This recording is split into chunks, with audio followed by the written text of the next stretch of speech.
Die Weihnachtszeit ist ja die Zeit des Schenkens und ich liebe absolut selbstgemachte Geschenke und habe euch das ultimative Weihnachtswichtelgeschenk mitgebracht, nämlich Kuchen im Glas.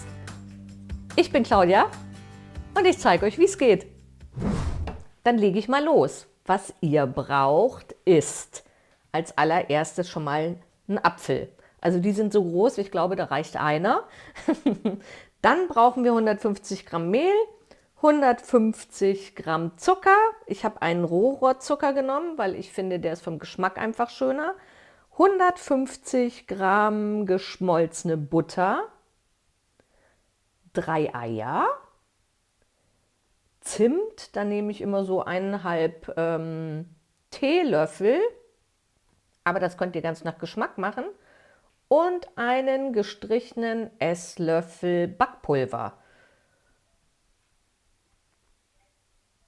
Tja, und um einen Kuchen im Glas zu machen, braucht ihr natürlich auch Gläser. Ich nehme diese konischen Gläser, weil da lässt sich der Kuchen nachher wunderbar rauslösen. Die habe ich schon vorbereitet. Die sind schon heiß ausgespült. Deckel, Gummis, Klammern. Und das ist es schon. Und jetzt fange ich mit dem Teig an. Meine Zutaten sind übrigens alle bio und oder regional. Ich gucke immer, dass ich möglichst hier um den Kirchturm alles einkaufe. Beginne mit den Eiern und dem Zucker. Die werden schaumig aufgeschlagen.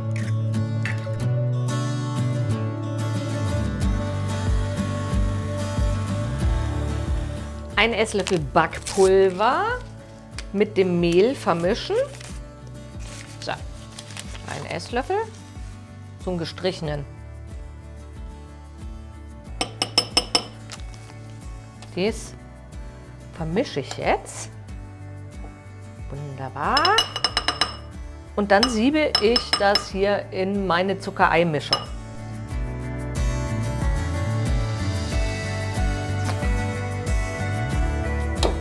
Und jetzt weiter aufschlagen.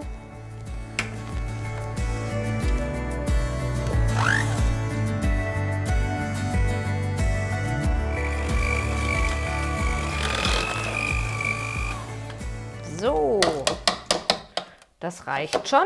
Und jetzt geht es mit den restlichen Zutaten weiter. Einmal geschmolzene Butter. Muss ich erstmal dran riechen. Riecht wieder sehr, sehr lecker. Kommt jetzt hier rein.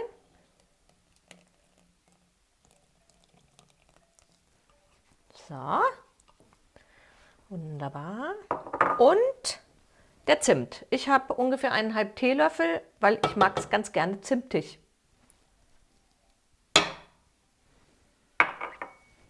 Und jetzt das Ganze nochmal schön unterheben. Ihr seht schon, der wird richtig geschmeidig.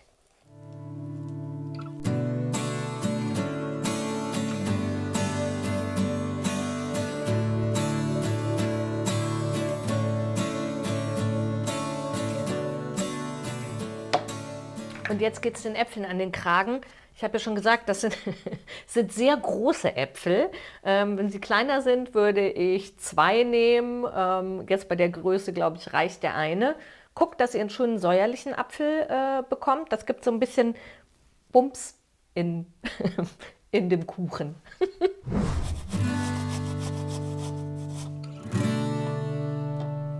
Ich schäle ja grundsätzlich die Äpfel nicht,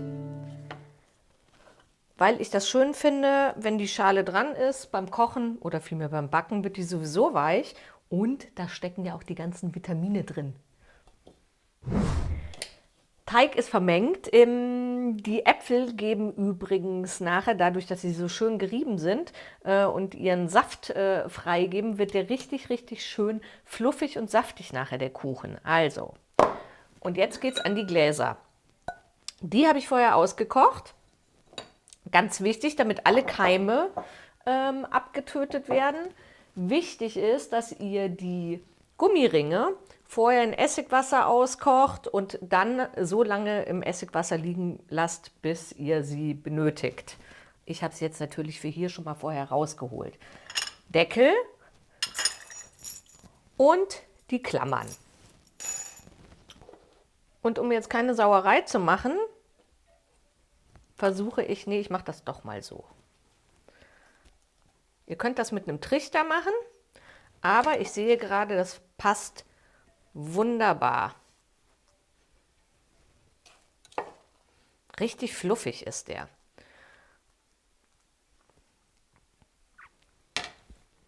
Gläser werden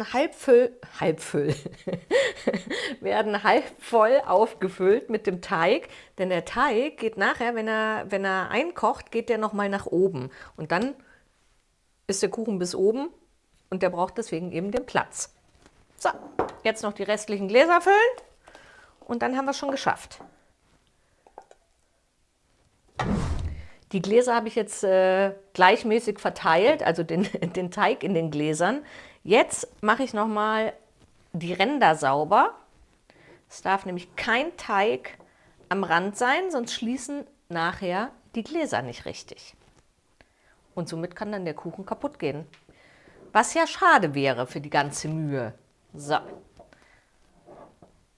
Super.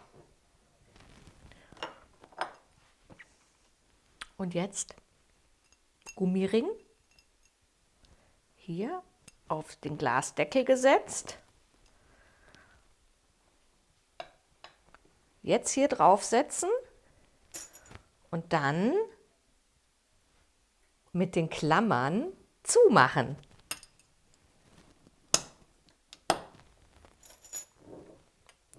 Und immer gegenüber. Und 2 Klammern reichen, nicht mehr.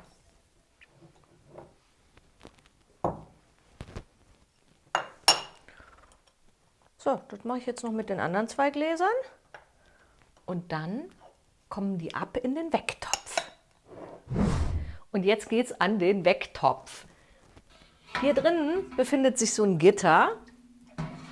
Das muss auch hier unten drin stehen. Ihr könnt nämlich euren Kuchen, auch wenn ihr nicht so einen riesengroßen Wecktopf habt, könnt ihr den auch ganz normal auf dem Herd einkochen. Da muss eben auch dieses Gitter drunter, da stellt ihr die Gläser rein.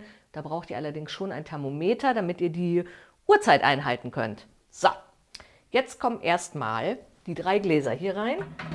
Der Topf ist so groß, dass ich mich immer auf Zehenspitzen stellen muss.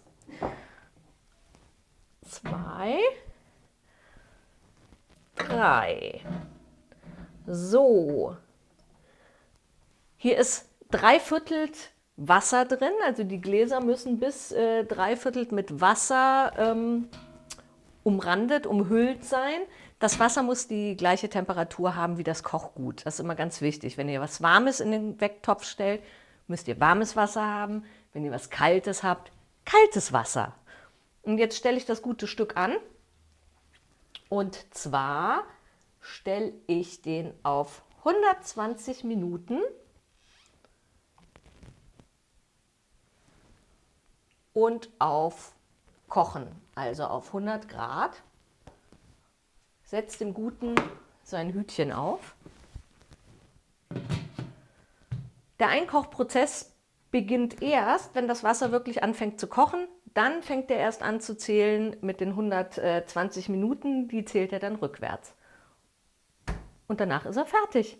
Was ich ja total vergessen habe, dadurch, dass die Gläser ja nur halb gefüllt sind mit dem Teig und so viel Luft oben ist, muss ich die auf jeden Fall beschweren, sonst schwimmen die nachher oben auf dem Wasser. Das mache ich jetzt.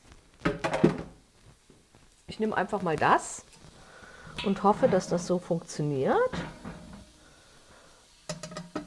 Super.